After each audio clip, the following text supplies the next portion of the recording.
So I was looking through my insurance policy and I see that it says that I have a coinsurance clause. Can you help me out? I have no idea what that means. Right, coinsurance clause. Yeah, it's it's coinsurance for your building. Oh. Okay. So what is coinsurance and why should it matter to you? Insurance can sound like a foreign language sometimes. Even insurance agents can struggle with certain terms and figuring out the best way to explain and simplify some of these terms. Coinsurance is arguably one of the most common misunderstood insurance coverage terms. So in this video, I'm going to break down this common insurance clause as best as possible.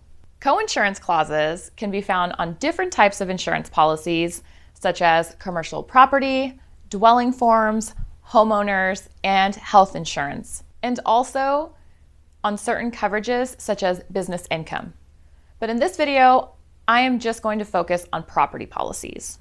Coinsurance clauses only come into effect when a loss occurs, such as a fire. When the claim or loss happens, the insurance company will have an independent appraiser check out the property to calculate the actual replacement value of the building at the time of the actual loss. So if the building is insured for less than its actual replacement cost value, the insurance company is going to penalize you by not paying out the full amount on your claim.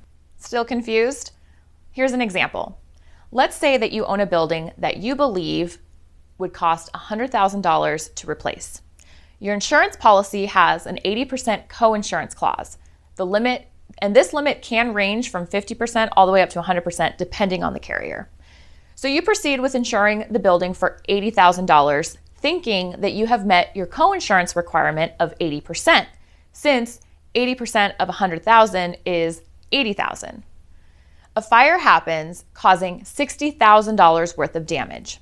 So you submit your claim and the insurance company sends out the appraiser and they determine that the replacement cost of the building is actually $150,000. But your insurance policy only has the building insured for $80,000. This is where that coinsurance clause comes into play.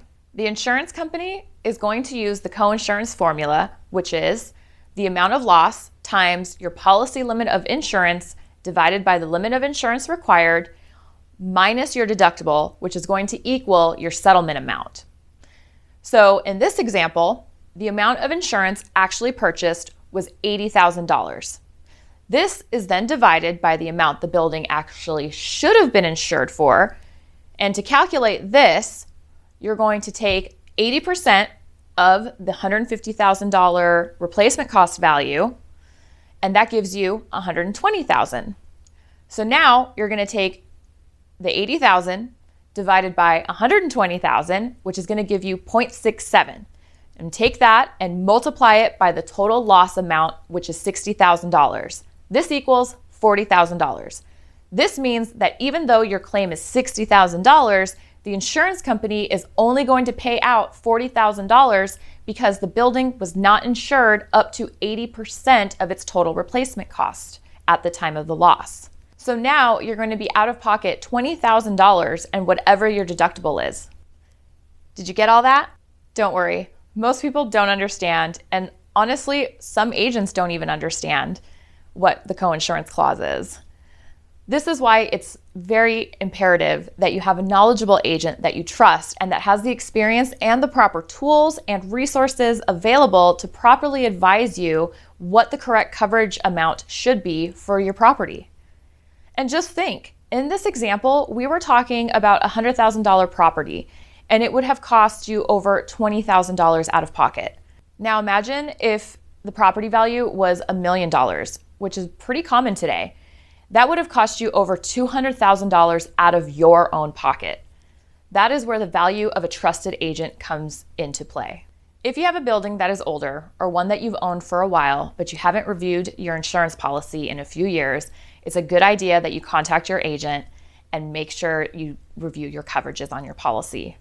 Maybe consider getting a property appraisal if it's been a really long time.